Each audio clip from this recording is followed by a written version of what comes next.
Denis Brognard, bonjour. Bonjour Philippe. Bienvenue dans le Buzz Média Enjeux FIA. Alors, je rappelle, journaliste, il n'a qu'une passion qui est notamment le sport.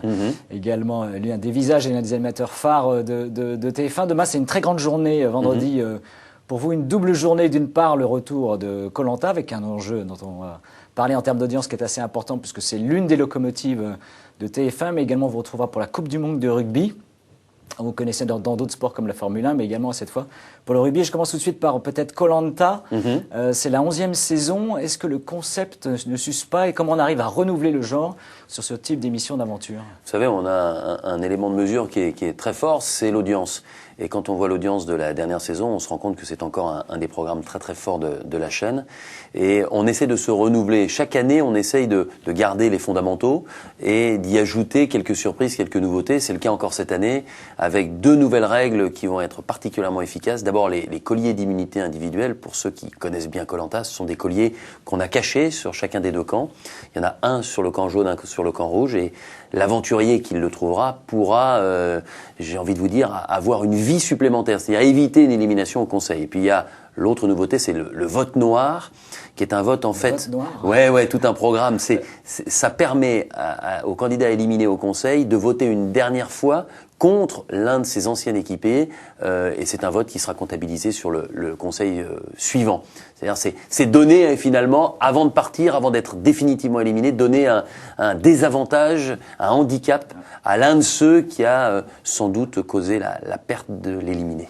Alors, je rappelle, la dernière saison, c'était près de 29%, je crois, de part d'audience en moyenne. C'est près de 7 millions de téléspectateurs. La pression est encore plus forte ou pas? Est-ce que vous fixez un objectif concrètement avec la chaîne? La pression, elle est forte chaque année parce que c'est un programme phare, c'est un programme qui est très attendu. Maintenant, on pâtit aussi des baisses d'audience globales des chaînes hertziennes. Avec la TNT. Voilà, avec la TNT, avec l'offre qui est de plus en plus importante. Voilà, maintenant, je crois que c'est un programme qui est très attendu et c'est vrai que la pression est forte. La nuit entre le vendredi et le samedi, la prochaine, ce sera un peu compliqué. Et la pression vers 9h05 au moment des audiences. Mais j'ai bon espoir. Tout ce que je peux lire sur les mails, sur les tweets, tout ce que je peux recevoir comme indices, ouais, sont plutôt positifs. Il y a une attente. Alors, vous aviez également animé, alors c'est à peu près dans un même genre, mais tout à fait différemment également avec Famille d'explorateurs. Comment vous expliquez par rapport à Koh Lanta justement que ça n'ait pas fonctionné? Je crois qu'il y a la force de Koh Lanta. Je rappelle, c'était en avril-mai dernier. Ouais. C'était entre guillemets un peu un Koh Lanta des familles. Il y a la force énorme, l'impact considérable de Koh Lanta. Et les gens, je pense qu'on considérait ça un peu comme un sous-Koh Lanta, même si c'était un concept très différent et qu'on voulait vraiment séparer les deux. Mais je crois que ça n'a pas été vraiment bien reçu par les téléspectateurs. Ça fait 10 ans que je dis que Koh Lanta est un programme fort parce que les téléspectateurs y adhèrent et parce qu'ils sont très nombreux chaque année à venir. Je dis exactement la même chose pour Famille d'explorateurs. Moi, j'y croyais beaucoup. Je crois que c'est un concept français, c'est un concept original. On n'a pas su peut-être traduire ce qu'on avait sur le papier en production, en tout cas pas le traduire suffisamment bien. Mais moi, j'y ai beaucoup cru, je suis très déçu. Mais ce sont les téléspectateurs qui décident. Ils n'ont pas adhéré.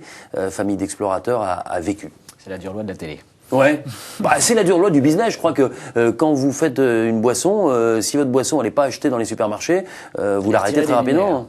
Voilà, c'est ça. Mais la télé est à plus forte raison à TF1, effectivement, une émission qui ne marche pas, une émission qui ne rencontre pas son public, c'est une émission qui ne continue pas. Alors je le disais au début de cet entretien, votre passion c'est aussi le sport, donc on va vous retrouver pour la Coupe du Monde de rugby. TF1 c'est surtout la chaîne du foot. Comment on va recréer et changer l'image justement à travers cet événement? Je crois que TF1 c'est la chaîne en matière de sport de l'événement. L'événement, c'est le football, mais c'est la Coupe du Monde, c'est l'équipe de France, c'est la Ligue des Champions qui est la compétition la plus forte. Et je crois que quand on est la chaîne de l'événement, on peut pas passer à côté de la Coupe du Monde de rugby. Ça fait plusieurs années que TF1 est le partenaire privilégié donc de cette Coupe du Monde. Je crois que ça va se faire très naturellement. On a mis tous les moyens dont nous disposons pour réussir cette Coupe du Monde de rugby, avec des équipes très importantes sur place, avec un caméraman qui fait partie intégrante des cadres de cette équipe de France pour nous donner des images inédites que nous sommes les seuls à pouvoir utiliser. Voilà, on a une équipe de consultants absolument incroyable. On aura quand même Sébastien Chabal, qui est le rugbyman et l'un des sportifs préférés des Français. Voilà, on aura Pierre Berbizier, qui en matière d'entraînement, en matière d'explication de rugby est sans doute l'un des plus pertinents. On aura sur place Thierry Lacroix qui commentera les matchs avec Christian Jean-Pierre. On aura Olivier Magne qui a été un membre incroyable de cette équipe de France, Christian Califano, et j'en passe. Donc on s'est donné les moyens d'être performants parce qu'on a besoin de l'être dans un monde qui est extrêmement précis.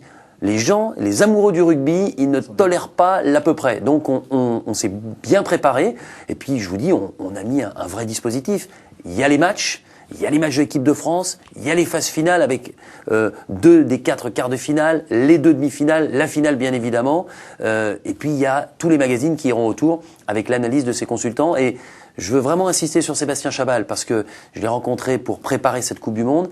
Et ça va être, je crois, l'une des révélations parce que c'est un type qui est absolument pas aigri par la décision de Marc Lièvremont, qu'il respecte. Il a fait une croix sur l'équipe de France, mais il a une analyse très pertinente et il est encore extrêmement proche de la quasi-totalité des joueurs qui forment ce 15 de France. Donc je pense qu'on aura vraiment une grande révélation avec Sébastien Chabal. Eh bien, Denis Brognard, merci. Et donc, je vous dis pas comme on dit pour cette grande journée.